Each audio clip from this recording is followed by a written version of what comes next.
Hi, everybody. Welcome to the Dharma Temple, a Wednesday night loving kindness class plus story time, because we're going to have a story today.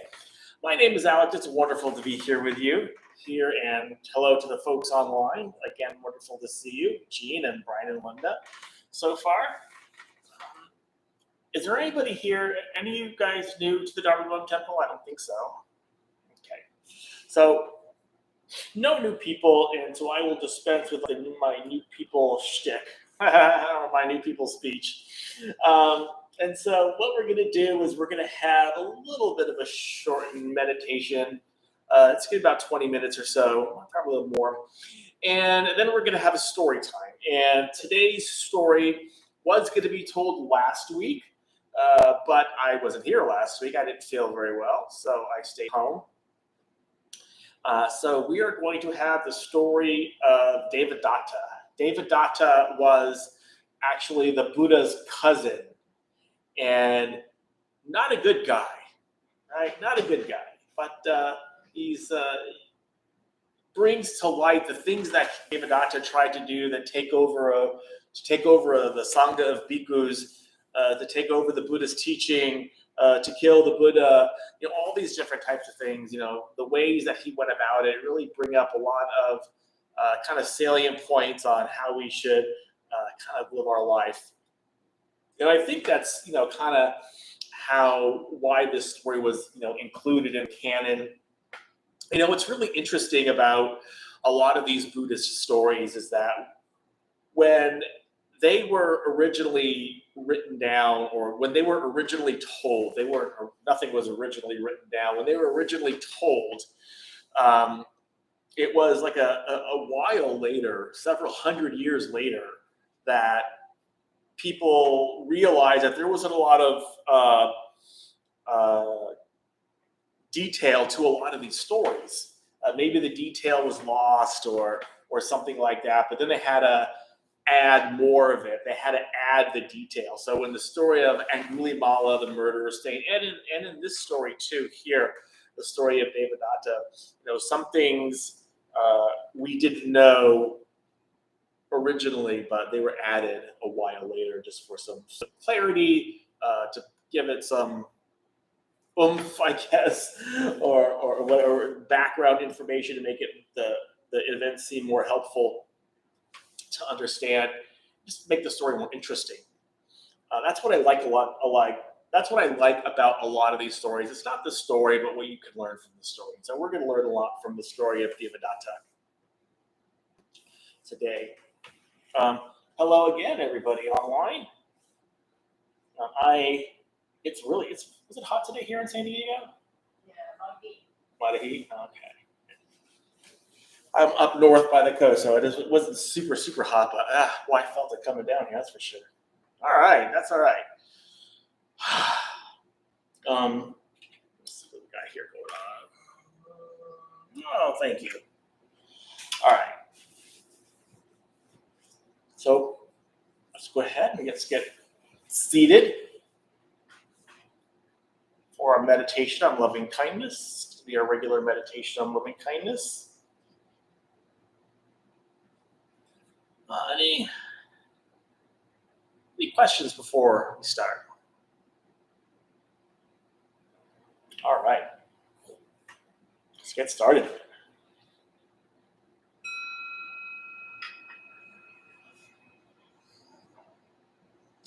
So just allow your eyes to close, making sure you have that comfortable position so you're not likely to move around too much. And when we sit like a Buddha.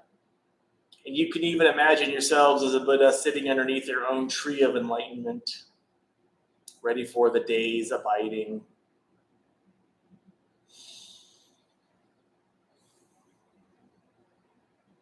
So let's just at first get connected to the breath.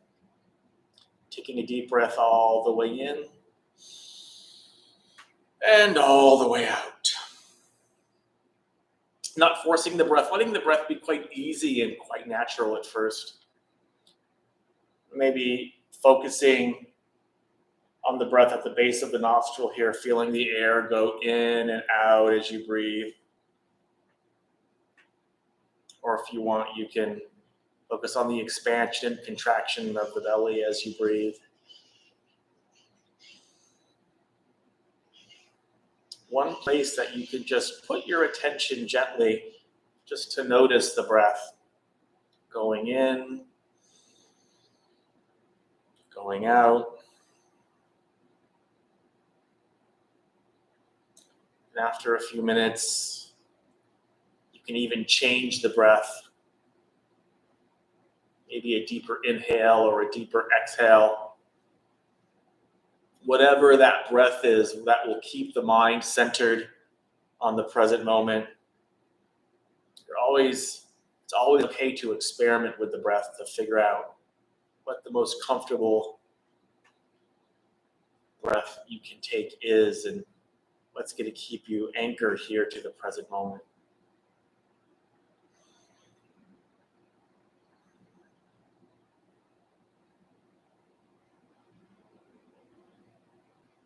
Just for the next few minutes, just rest as gently as you can in the sensations of the breath.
So to begin our practice of loving kindness, we're first going to think of a benefactor. And a benefactor is just a loved one, someone that's really easy to have these feelings for. You just think of this person and you think of all of the ways that they have been of benefit to you. You think of their kindness, their generosity, their compassion for you, how you really benefited from that. And you think of how grateful you are for them. And you can just radiate loving kindness. Loving kindness is unconditional friendliness. Loving kindness, goodwill. Wishing them happiness, wishing them that they do the things that cause happiness. Their positive thoughts, words, and deeds. As you smile, and you can either just radiate loving kindness to them, or you can just repeat phrases of loving kindness for them. Phrases like, may you be happy. May you be safe from inner and outer danger. May you be well in body and mind. May you be at peace and live at ease in this world.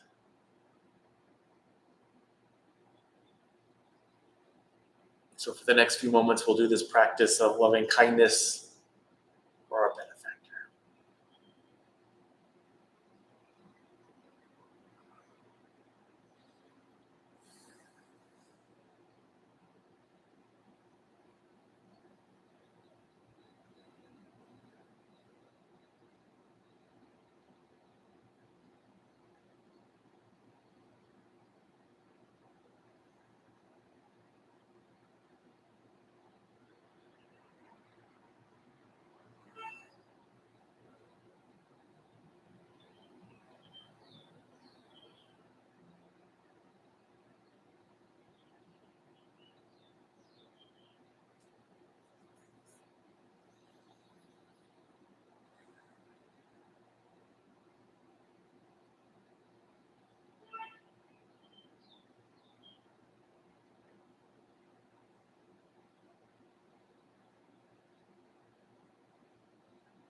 And now shifting our focus just a little to now imagining our benefactor doing this practice for us.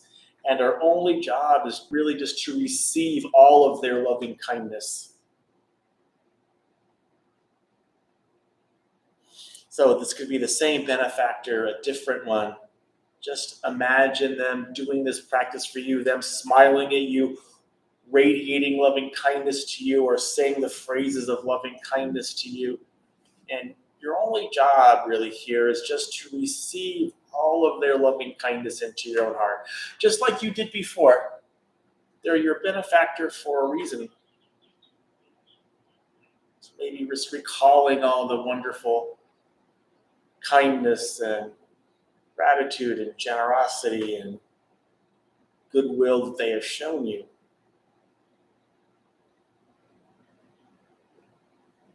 And let that fill your heart. If you want, you can place your hand over your heart. If there's any part of your heart that is resistant, that can't accept all of it, that's okay. Can you then just breathe into that part, to breathe into that tension, and just give it a little space to do its own thing. See if it releases. If it does, great. If it doesn't, don't worry about it. Just move on. Now we'll imagine our benefactor doing this practice for us.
And now shifting our focus again to doing this practice of loving kindness for ourselves.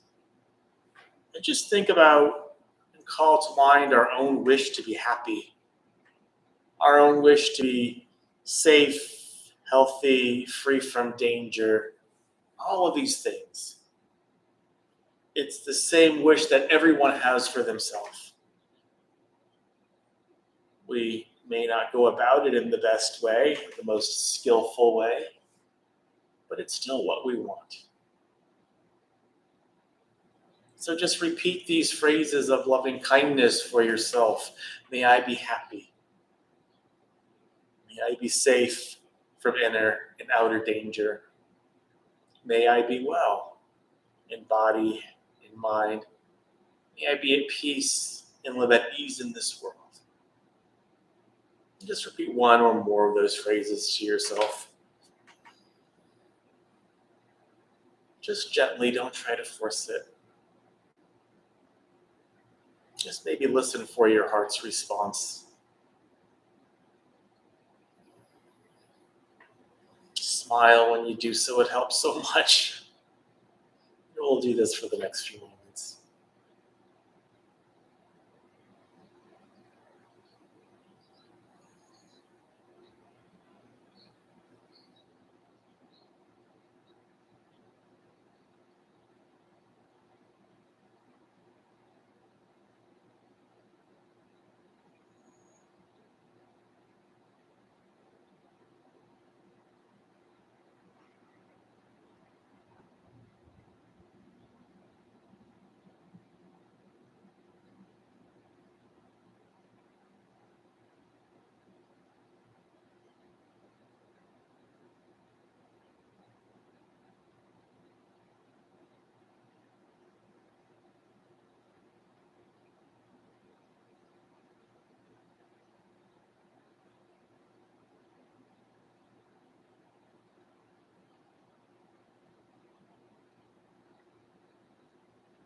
And finally, we can explore the limitless quality of the heart by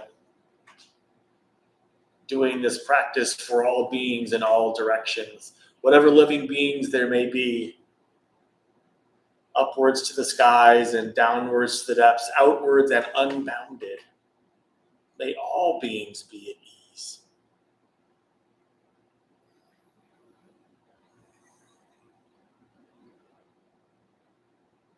We'll do this to end our practice.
Just open your eyes when you're ready.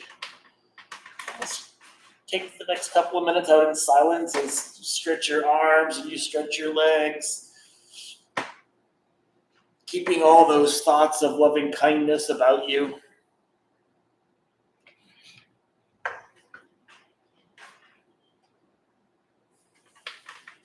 If you have any questions, I'll be taking questions in here in just a minute. And we'll begin story time.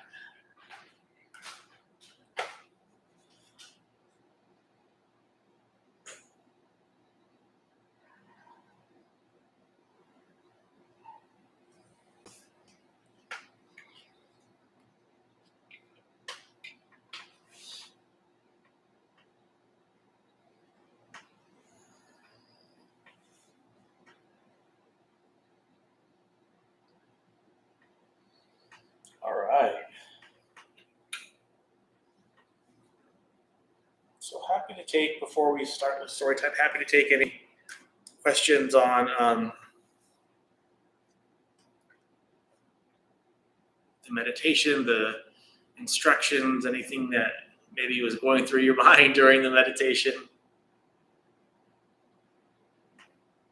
Challenges, wonderful things. If not, that's okay.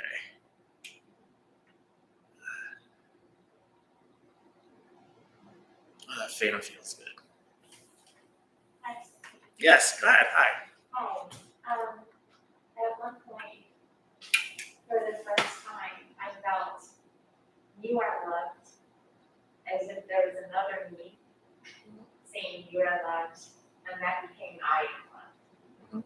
And it was just a really, this is my second time here, and it was really wonderful to feel that. It's not something that normally goes through my head. Right, absolutely. That's wonderful. Thank you so much for sharing that. And that's what can happen during this meditation, especially if you do it consistently.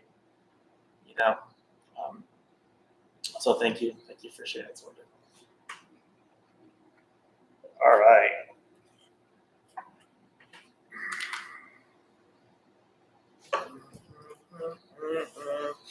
Let's talk about Datta. Woo! Story time.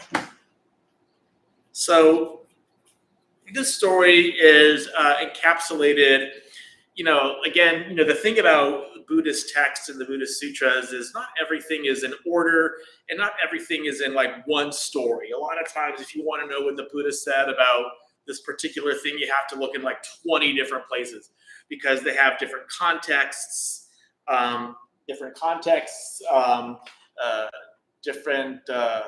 people he's talking to, so he might phrase it a little bit differently. All of these different types of things, and in trying to piece together stories of specific people in the Buddhist canon, you have to do the same thing. You have to take this part of the story from here and here and here, and just kind of put it all together, and just kind of try to put it in some chronological order, so that when you tell a story, it makes sense. Because the canon wasn't really written in that way. It's all based on subject and order and numbers and all those different types of things. And that's okay. We have scholars who did this for us, and this comes from this book here. This book is called Life of the Buddha by Bhikkhu Nanamoli.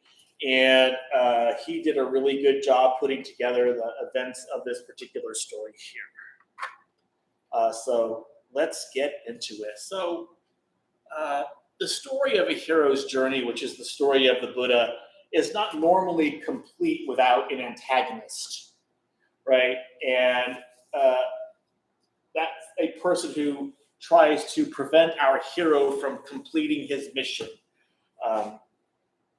And the Buddha actually has two antagonists. So one is Mara.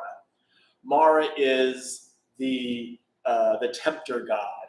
He is the ego, if you don't believe in any of that stuff. And then we have Datta, who is a very human, very real nemesis. And so the story of Datta is not only a story about the struggle with his struggle to try to take over the Sangha of bhikkhus, or but it's also a cautionary tale of how power can corrupt. And Datta had quite a lot of power, and so we're going to talk about that. He had spiritual power. Datta was the Buddha's cousin and brother-in-law. So all these royal families kind of intermarried, and so a lot of times like his stepmother was also his aunt, and so we have a lot of these types of relations in royal families of the time. And so let's just say he was the Buddha's cousin. And what's really interesting about this story was that the events of this story take place when the Buddha was 72 years old, right? When he was old, he taught until he was 80, and he died at 80. And his story, this story takes place when he was about 72 years old. And Datta was actually quite well regarded for some time. He had a number of spiritual powers. He had a lot of supernormal powers, and you get a lot of supernormal powers from meditation, from your meditative absorption. Supernormal powers can manifest. And if you're a fully enlightened being, they most likely have manifested. But the thing about these supernormal powers is that, it's a lot of power, and power can corrupt really, really easily. And Datta had a lot of power, but not a lot of wisdom. So for as old as he was, because he was near the Buddha's age, he didn't have the wisdom that a lot of other people had, but he was still pretty well regarded in the Buddha's time. And so the story starts when, Datta was just kind of sitting around, and, very in an unmindful moment, this thought came to him. It says, whose confidence can I win over to gain a lot of honor and a lot of renown, a lot of fame? And then he thought about, this young prince Ajatasattu. He's someone who could give me a lot of fame and renown and power and glory and all these things that he was suddenly wanting, And so he went to where the prince was, and he changed his form into a young boy wearing a girdle of stakes. And he appeared right in the prince's lap. And the prince was startled, of course. And Datta goes, "Are you scared, prince? Who are you?" he said. He goes, "I am Datta. Please return to your normal form. Please return to your normal form." And so he was so in awe of these psychic powers that he had that he gave Datta, he waited on him day and night, and he gave him 500 carriages and 500 bowls of rice milk, and he gave him all of these things and a place to live. And he was overwhelmed, Datta was, with fame and honor and renown. And then he thought, I will rule over the Sangha of bhikkhus. I will rule over the Buddha Sangha. And then, in an instant, his powers vanished. And that's the other thing about these powers, is that you can have them, but if you don't use them wisely, they go away. They absolutely go away. That's why so many of the monks never use them, or use them very, very rarely, because they could corrupt so easily.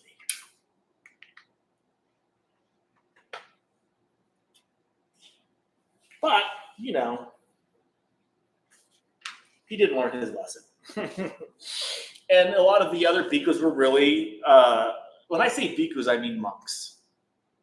So I'll say monks.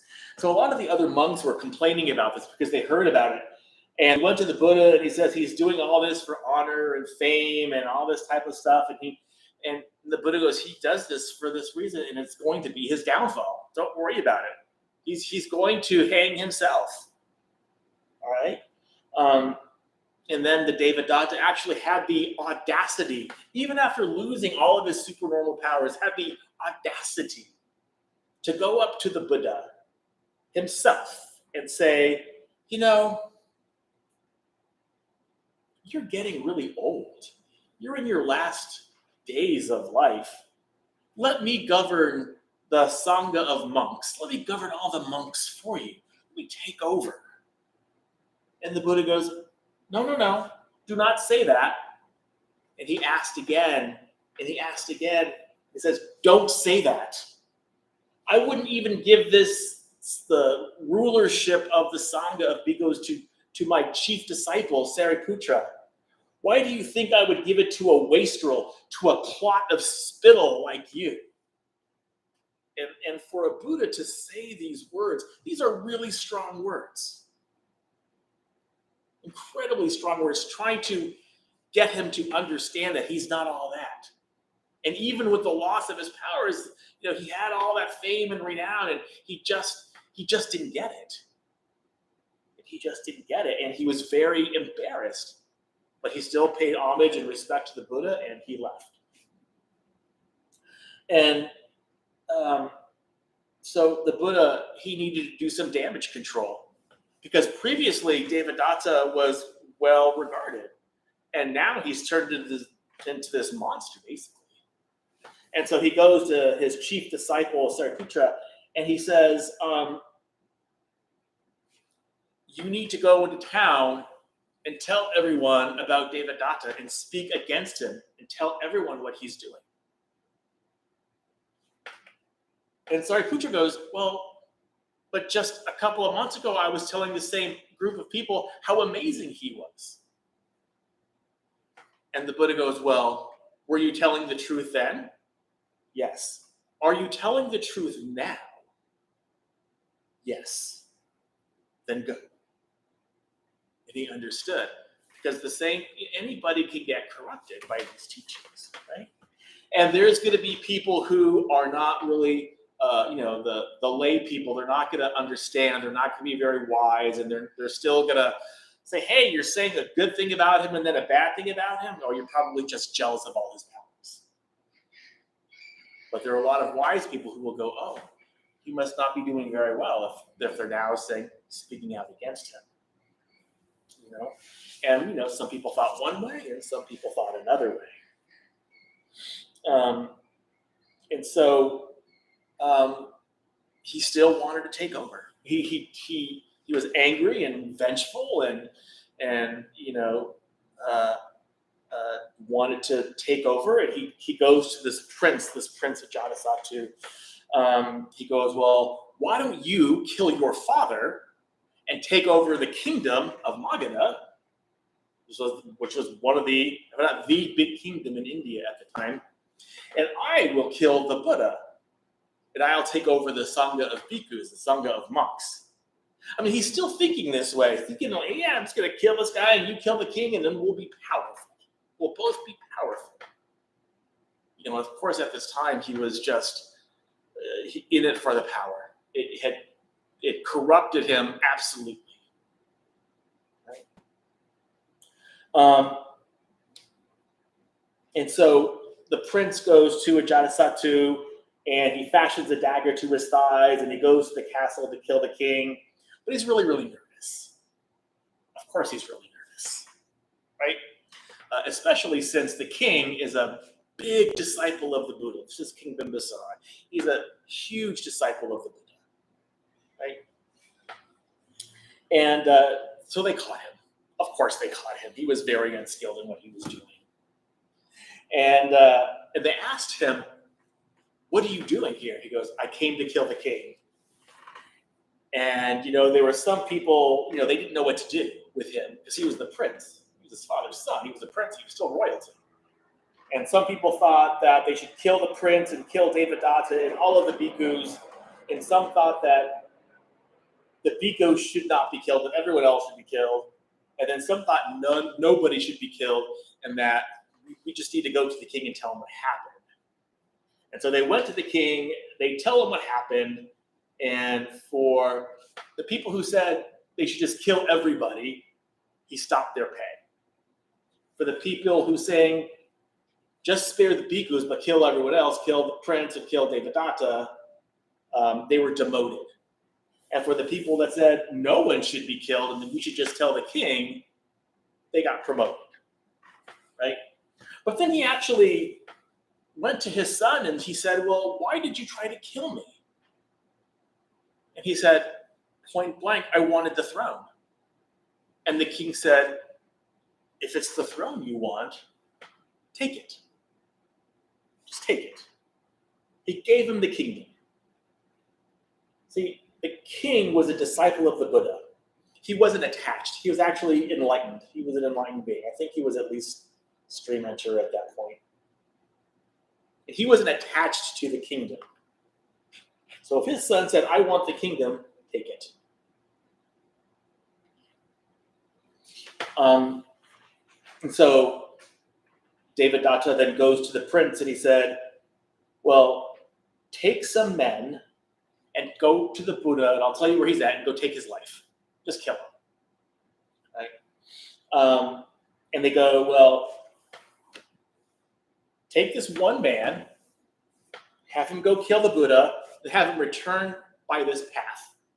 Then station two people along that path he's returning from and have him kill that person.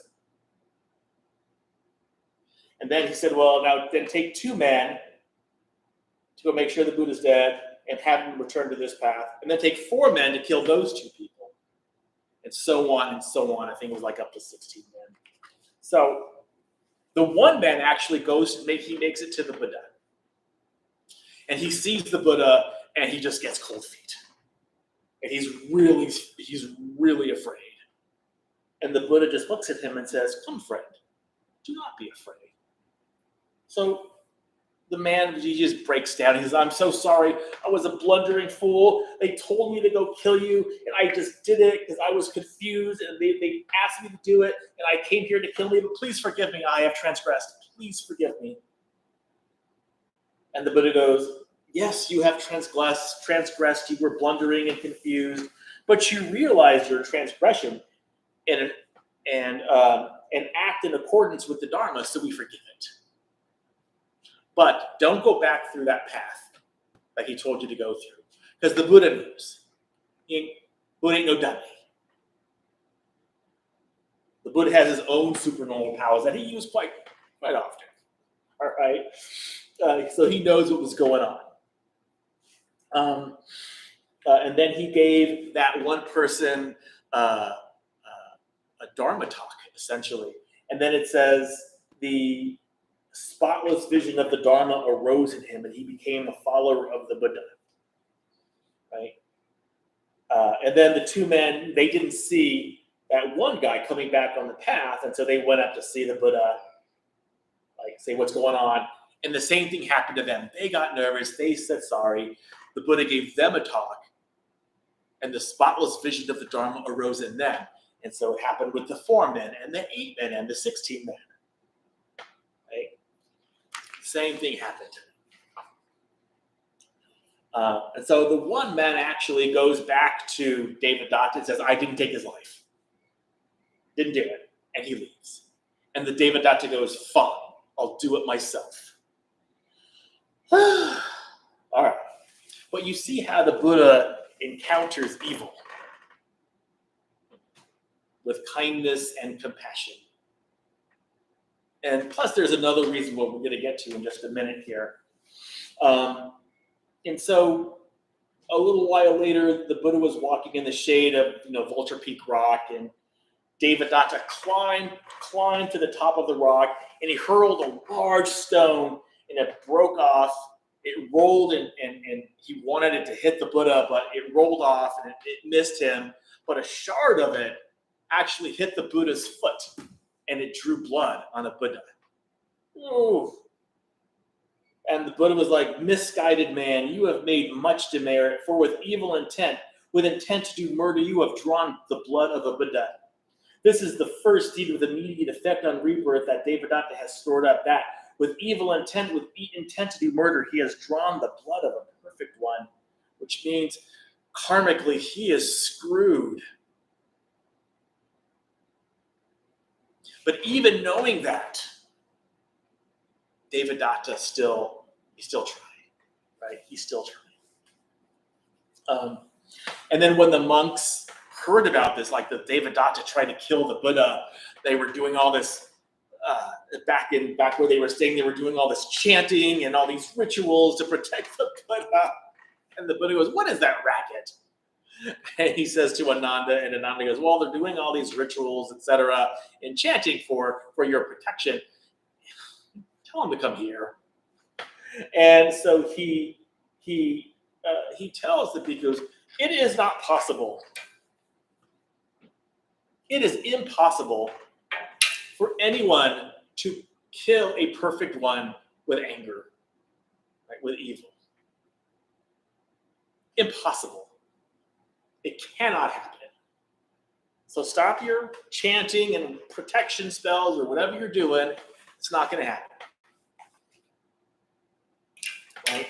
So they stopped. He said he would be fine, so he would be fine. But Devadatta didn't know this, and so he was just I'm gonna try this again.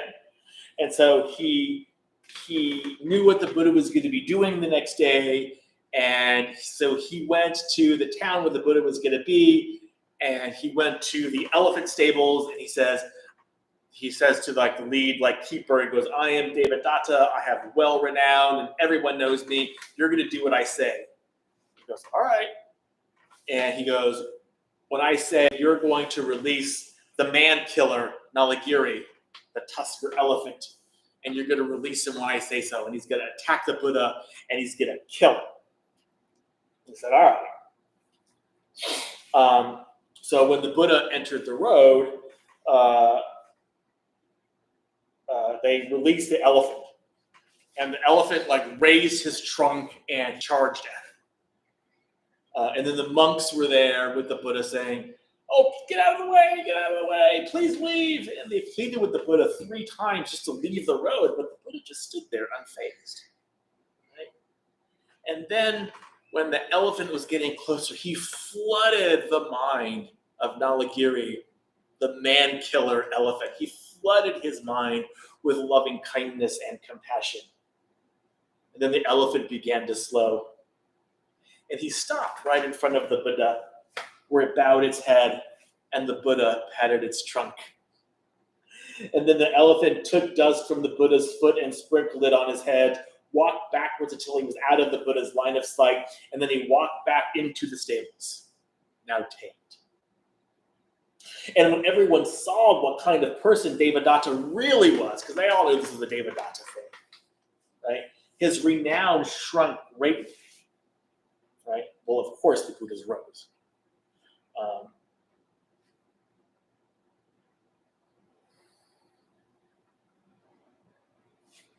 Yeah, skip that part. And so then the Buddha tries to, he tries again. He still doesn't get it. Still consumed, right? So he tries to create a schism in the Sangha, which is a huge offense, right? So he takes 4 of his remaining friends and he says, "Hey, let's create a schism of the Sangha, and let's tell him we're going to give him 4 points. And if he agrees to them, great, but he's not going to agree to them. And so we can just say, the Buddha doesn't agree to these, so he's not really a monk. And so I should lead the Sangha of bhikkhus, the Sangha of monks." So some of the things that Devadatta went to the Buddha with, he's saying, monks should be forest dwellers for life and not live in cities. Monks should only eat for begged food and not accept any invitations. Monks should only wear refuse rags and not any robe, and people can't give him any robes. Only refuse rags. The bhikkhus, the monks, should only live at the base of trees and outside and never in a building. And bhikkhus should never eat any meat whatsoever. And if they did, they should be censured. So if the Buddha agrees to these points, then great. If not, and he's not, we could just say the Buddha's not really a monk, right? He's not really committed to the spiritual practice.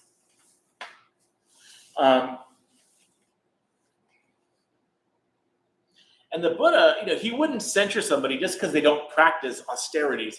So if you're a monk in a Buddhist monk of the time, you can do these things. If you want to completely abstain from meat, you can do it. If you want to live completely outside, you can do it. If you want to only have refuse rags and not accept anything from a lay person, like robes, you can do it.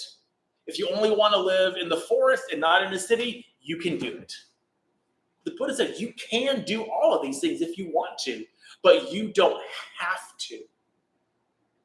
You don't have to. So this is kind of one, it's part of the middle way of being, right?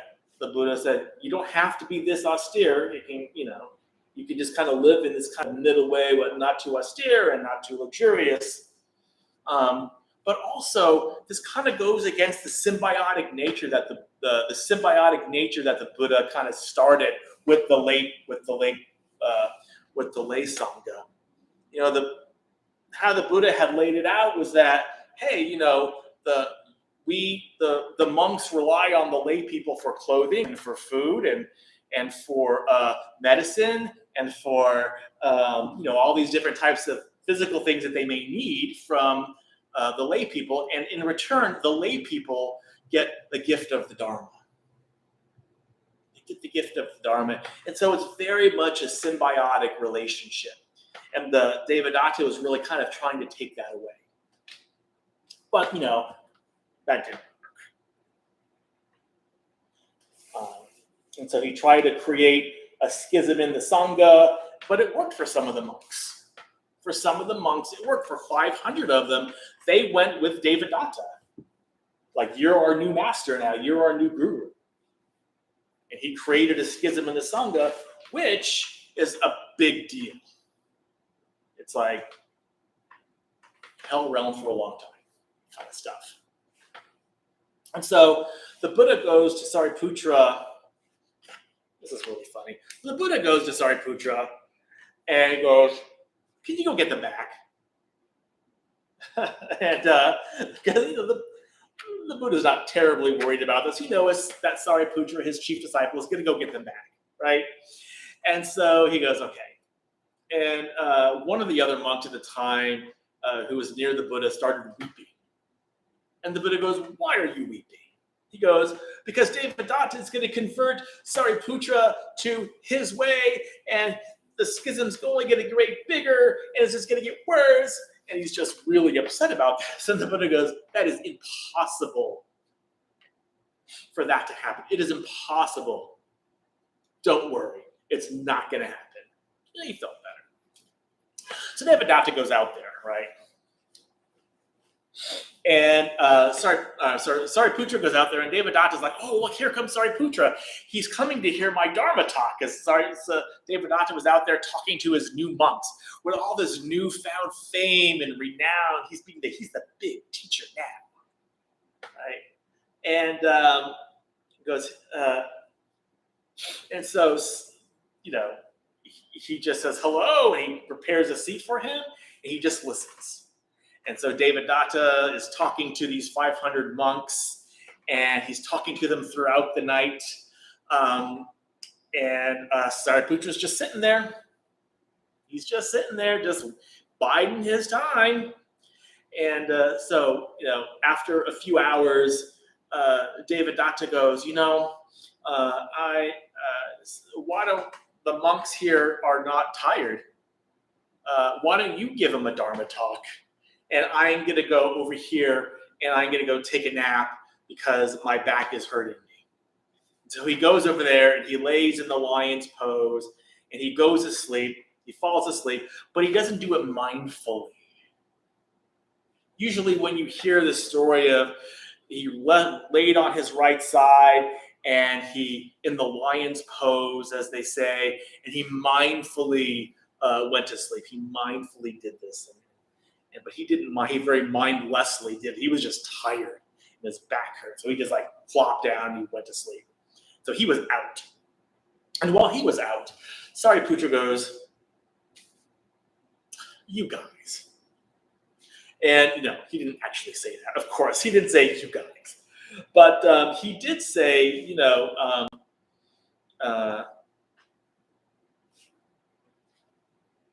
he gave them a talk. He admonished them, but he gave them a really long talk. He wasn't mean about it. He wasn't a jerk about it, but he did give them a talk and said, "You have transgressed by doing this. It's not too late if you come back with me." And all of them came back with him. So they all came back with him.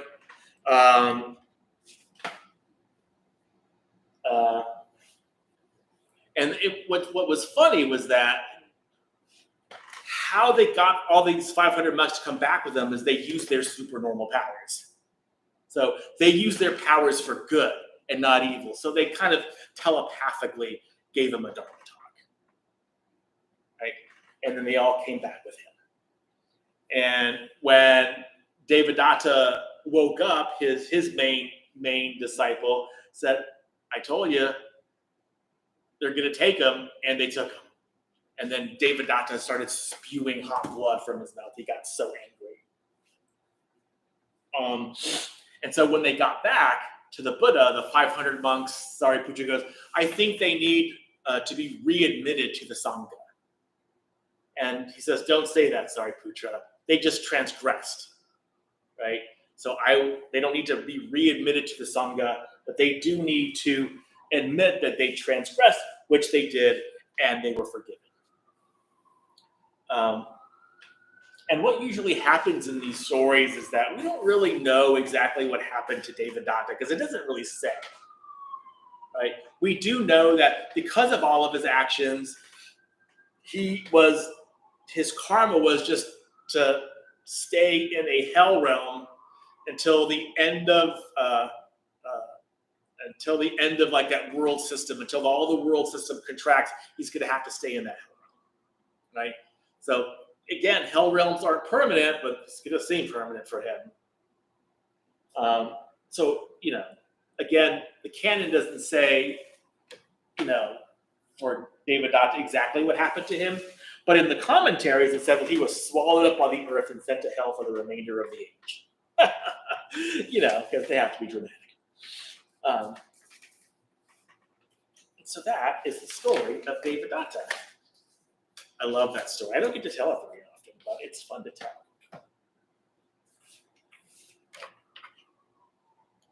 Any questions?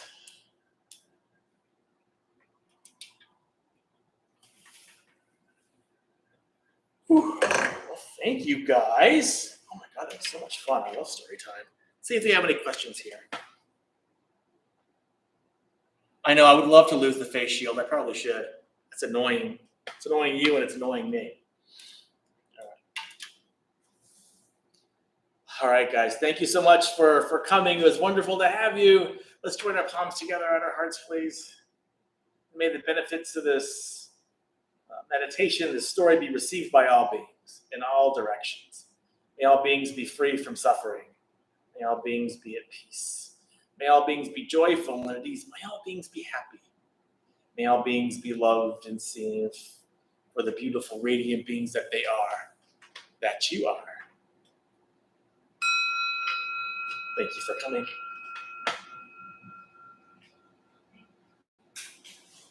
Thank you. Thank you, everybody. We'll see you next time. Have a wonderful rest of your week. Practice loving kindness, and we'll see you next time. Bye, guys. Did you tell me what the name of your book is? It is called